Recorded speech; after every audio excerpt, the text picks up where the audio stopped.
r/ask Reddit. As much as it sucks, what have you grown to accept? My comments will never be the first comment on an Ask Reddit that reaches the front page. Edit. Thanks for the gold. Don't let your dreams be dreams. So just stop overusing memes.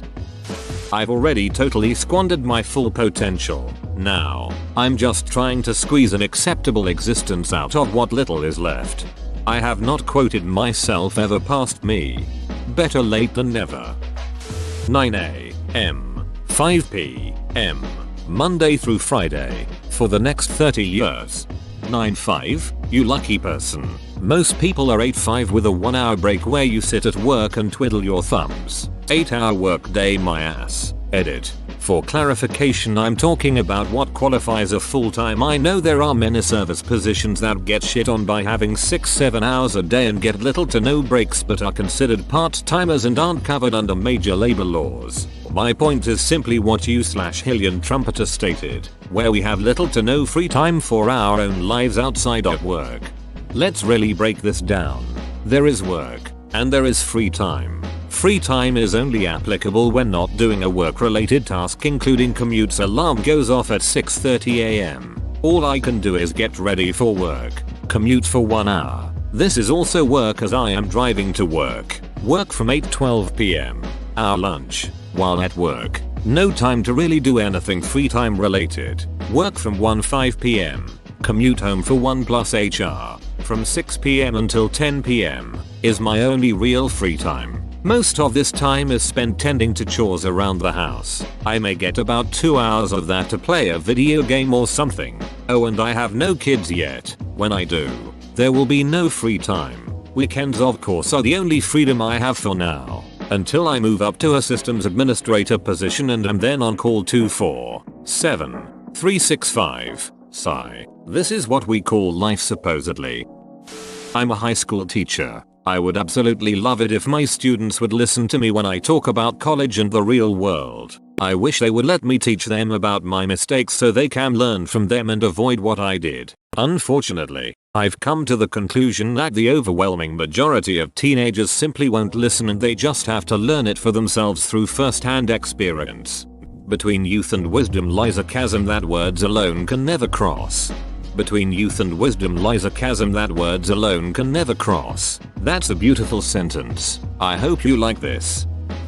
That my dad will never be able to recognize me again, and we'll never be able to have another conversation even though he's still alive. That's rough, man. If it's any consolation, he'll go through the grieving process and be done with it by the time of his father's death. At the funeral, the only emotion he'll feel is relief. Edit. Your experiences will all be different because your grieving processes are different. I am not such a great person, and my kids are just mediocre. I genuinely think that the key in life is to be at least silver in the things that matter, while feeling blessed at being gold in anything. Thanks, Aunt Judy. Have fun at bingo, K. My career will never be what I thought it would be. I'm 45, reached about as high as I can go in my career and I've gradually realized I hate it. Not my job, but my entire field. Also, I have a family now and I can no longer change careers or afford to lose any income. So I'm just riding it out till retirement and pretending I care. Edit. Man, I appreciate the massive upvotes, but how depressing is it that so many people can relate to me? What field? My hair has migrated from the top of my head to the rest of my body. You've become a man when you transition from soaping your ass and shampooing your head to soaping your head and shampooing your ass. I want this to be a fortune cookie fortune. Not everyone is cut out for marriage and family. There are always going to be people who go farther than me without working as hard, but I assume there will also always be people I go farther than without working as hard. And assuming you live in a first world country, there are probably a lot more of the latter. Comparing yourself to anybody is a huge waste of time and energy. There will always be somebody better and somebody worse. Bring that focus back onto yourself and try to become better than you were, and forgive yourself if sometimes you can't. That not everyone is going to like me, despite how awesome I am. Maybe if you hadn't killed Dumbledore. Man, Dumbledore had it coming. That being alone isn't that bad. Haven't had a meaningful relationship in over 2 years. All the alone time is nice, but sometimes I just wish I had someone to spend time with, you know? At 10 years it hurts again. Source 10 years. Edit. Thanks you all for the commiseration. I often feel like an island unto myself, and hearing that other people are in similar situations is heartening, if not in a bittersweet sense. Foo-work. That either Donald Trump or Hillary Clinton will be our next president. I really worry that if and when Hillary wins the nomination, Sanders supporters will be so greatly disgusted with Hillary and politics in general that they won't vote at all, especially young people, especially first-time voters. That demographic will be large enough to hand the general election to Trump. Cruz and Rubio supporters feel the same way about Trump. I won't be rich by American standards, but when you consider the entire world's population, I am very fortunate and feel certain I'll be able to retire in 5-7 years. Happy 90th B-Day. Edit. Thanks for the gold, but you gave it to the wrong guy. It is his birthday. I seriously doubt there's any way I'll live to 90, but thanks. Not all people are good. Most are, but some simply are not. All saints have a past. All sinners have a future. Oscar Wilde. I have nothing to declare except war on Austria. Oscar Wilde. This thread is giving me anxiety. As much as it sucks, you're going to have to grow to accept it. I'm not going to live into old age. I survived cancer once and now it's just a ticking time bomb waiting to go off. I'm still hoping to beat the odds, however, as there are some things that humans are going to accomplish in the next 50 years or so that I'd like to be around to witness. No matter how much you love someone, they may never love you the same in return. How odd I can have all this inside me and to you it's just words. David Foster Wallace said it. Thanks for the gold, anonymous redditor. I saw the quote in another Ask Riddick topic earlier today and it stuck with me. My depression and anxiety is never going to fully go away, just subside for periods. I just have to learn how to cope instead of trying to cure myself. I've likened my anxiety to a mountain, or I guess a game of Donkey Kong. I'm going to go with the Donkey Kong reference right about now. So there's you, standing at the bottom of the building, and at the top, there's Donkey Kong who's representing your anxiety. Your anxiety has taken the feeling of normalcy away from you.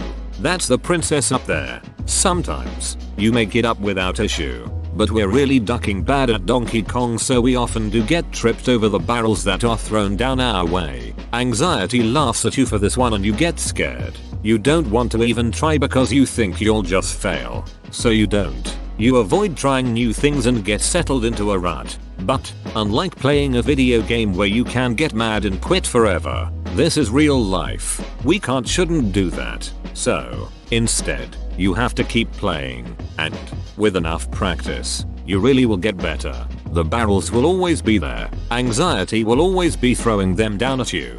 But soon you'll be able to jump over them easily. You learn that hanging on the ladders can help you, and that getting help every once in a while isn't so bad. That there's no shame in that. And, of course, the princess never gets rescued permanently. There will always be a new princess to rescue. So you just keep going. But the feeling of satisfaction when you do rescue one, that's a feeling that will never go away. But, remember, there's no harm in stepping back and taking a bit of time for yourself. The problem won't go away, no, but you can still take a bit of time for yourself and then reapproach the problem with a clearer head. Edit. This got some attention, haha. Thanks everyone, and I really do hope that it helps, but please use your money elsewhere. Edit 2. My boyfriend pointed out that the girl you save in the original DK isn't a princess, just Mario's girlfriend. No one pointed that one out though, but I thought I'd mention it anyway. Also changed a part that people have had other issues with.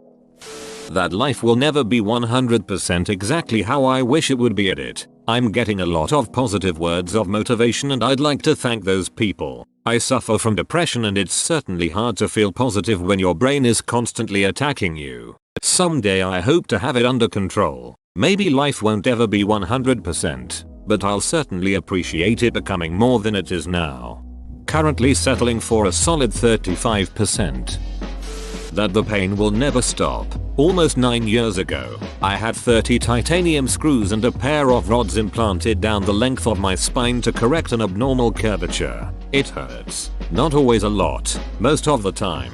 There's just a dull ache. A memory of searing agony. A twinge that makes me wince when I stand up. Sometimes, the pain pretty much flattens me, and I can't really do anything other than lie down and chug some Advil. But even in the best possible moments, I can still feel the screws. Feel the scar tissue stretch and pull over metal and bone.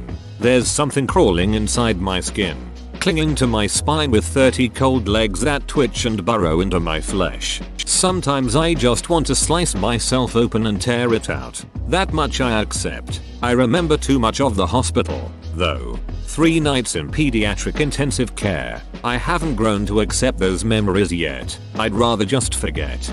Well, this certainly puts a damper on cybernetic enhancements.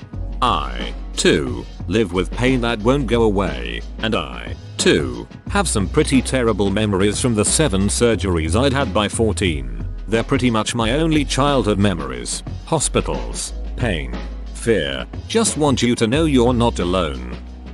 That my vacuum cleaner just can't get up all the dust and pet hair. It just can't, and I've begrudgingly come to accept it. Reading through all this depressing shit then getting to this made me just die of laughter for some reason.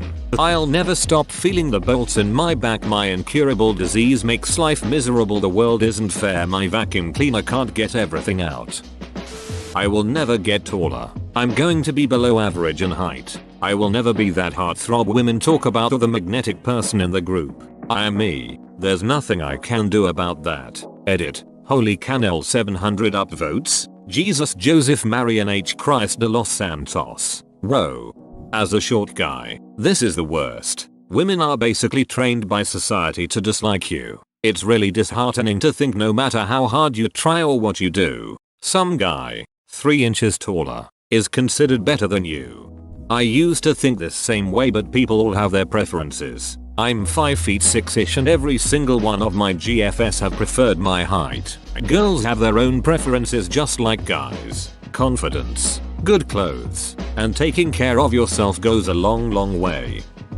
I am in my 40s and the 20-30 somethings I work with will always and forever see me as a mom figure, an older sister, an aunt. So sad, because they're such sexy beasts. Edit. Yeah, you are so sweet, but I'm probably more a mom jeans mom than a MILF. http I imgur comzfn types gif.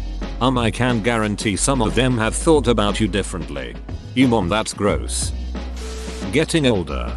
La la la la, I can't hear you. Sorry, young man woman person table. What did you say? Pubic hair is a beach. It grows faster than my ducking beard and that annoys me a lot. Pubic hair is your ducking beard. That there is no cure for the syndrome I have. It is really annoying. My cerebellum is underdeveloped and it brings many things with it. My balance isn't good. I progress visual information slower than other people and my eyes don't work together. I have low muscle tone and can't see depth. I also have to wear glasses. Everything together is just so much that I can do only a few things a day, like go to school and make some homework, and be super tired afterwards. I have to do very few chores at home, but washing dishes twice a week is already making me tired. I will have to accept it because they can't make it better and this will be my life. Edit. Oh wow. Thanks for the gold. Truth be told, if you are capable of attempting to go full on normal, with a syndrome that makes it hard for you, not only you have an uncommon condition, but an uncommon toughness some people without syndromes lack. Keep at it. No matter how hard I try to use the force, it will never work. Do or do not. There is no try. That cardio alone won't make someone skinny. You don't lose weight in the gym. You lose weight in the kitchen. True that, and that's the harder part, in my opinion. Life is unfair. Don't view it as life is unfair, but as the world doesn't owe you anything. It puts things into better perspective. That's just dressing it up though, isn't it? If you start with nothing, in a broken home with no one teaching you that education is important, are you on a level playing field with someone born to a wealthy family that can literally buy your way into Yale? Yep, you get what you get as a start, but it sure isn't even and it sure isn't fair. Hence, life is at its core, just not fair. Whoa, you made it to the end? You're a ducking beast. I'll cut you a deal. Smash like and subscribe for more curated content, bruh. It's free and that's a great price.